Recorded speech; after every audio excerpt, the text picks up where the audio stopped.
Représentation graphique d'une équation du premier degré à deux variables. Section 3. Comment tracer le graphique d'une équation placée sous la forme y égale mx plus b? Dans ce module, nous avons vu les sections 1 et 2.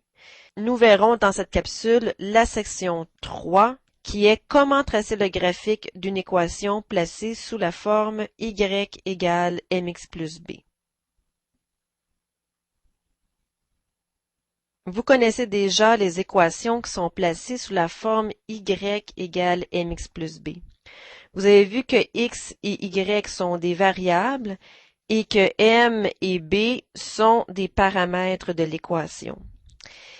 Vous avez vu aussi que lorsque vous avez une équation placée sous la forme y égale mx plus b, que lorsque vous donnez une certaine valeur à x, par exemple, ici, si vous avez y égale 2x plus 1, bien, si vous donnez une valeur à x, par exemple, x est égal à 3, eh bien, vous pouvez calculer le y en fonction de cette valeur à x. Donc, vous allez tout simplement remplacer le x par 3 dans l'équation, ce qui va donner 2 fois 3 plus 1, donc 6 plus 1, qui donne 7.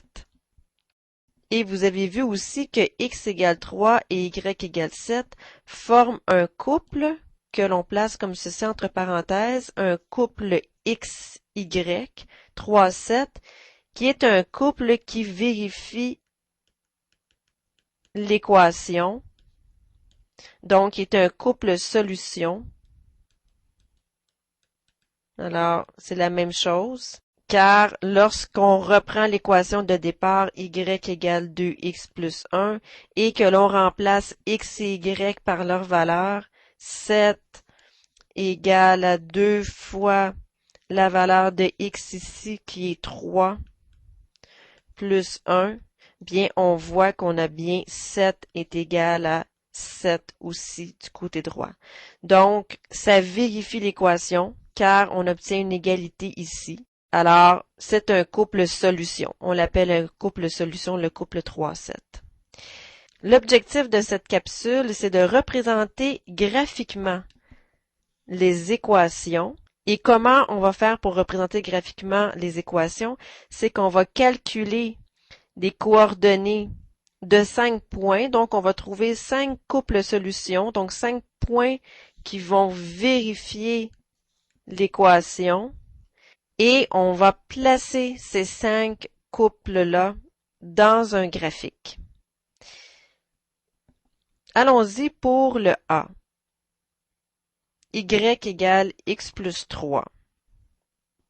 Nous allons nous tracer tout d'abord un petit tableau qu'on appelle un tableau XY ou un tableau de points ou un tableau de valeurs, comme ceci.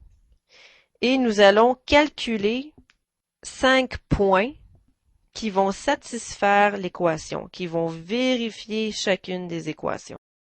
Lorsque vous voulez trouver des coordonnées qui vérifient des équations, vous donnez une valeur à x, n'importe laquelle. Bon, ça ne sert à rien de prendre des valeurs très très grandes. Prenez des valeurs qui sont assez petites. On va poser une valeur à x. On va lui donner une certaine valeur à x et on va calculer le y correspondant comme on a fait dans les exercices précédents. Le couple résultant de ça va nécessairement vérifier les équations comme nous allons le voir, à moins que vous ayez fait une erreur de calcul. Donc, essayons ceci. Ce que l'on fait, c'est que on commence par donner une valeur à x n'importe quelle. Commencez donc par 0. On prend un espace à côté, on écrit l'équation y égale x plus 3 et on fait comme on a fait dans les exemples précédents, on va remplacer x par 0 et on va calculer y. Ceci va vous donner y égale à x, je remplace par 0, plus 3, donc 3. Alors, lorsque x vaut 0, y vaut 3. Ça nous fait un premier point. On va en trouver un autre. On va donner une autre valeur à x. Prenons 1. Alors, comme je disais tout à l'heure, vous pouvez prendre n'importe quelle valeur pour x, ça n'a aucune importance. Prenez des valeurs qui sont faciles à calculer. Donc, on continue. Y égale x plus 3. On calcule pour x égale à 1.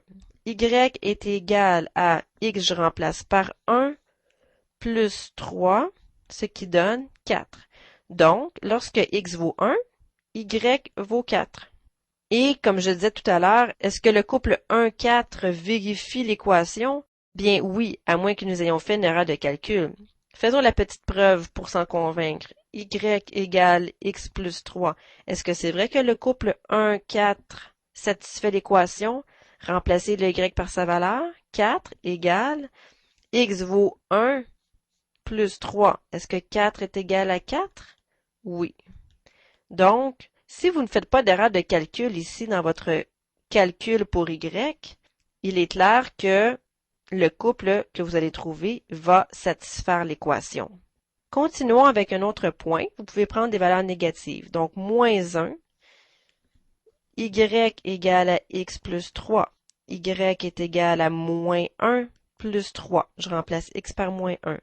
Y est égal à moins 1 plus 3 donne 2.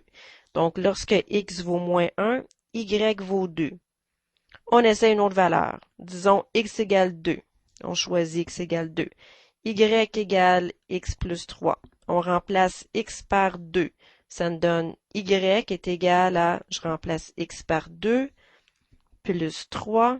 Y est égal à 5. Donc, lorsque x vaut 2, y vaut 5.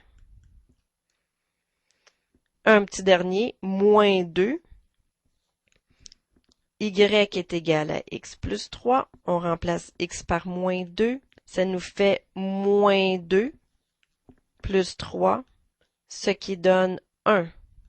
Donc, lorsque x vaut moins 2, y vaut 1. Voilà, donc nous avons trouvé ici 5 couples qui vérifient l'équation et ce sont ces 5 couples-là que nous allons placer dans le graphique. Donc, on se trace un petit graphique comme ceci. Un axe des x, un axe des y. On gradue nos axes.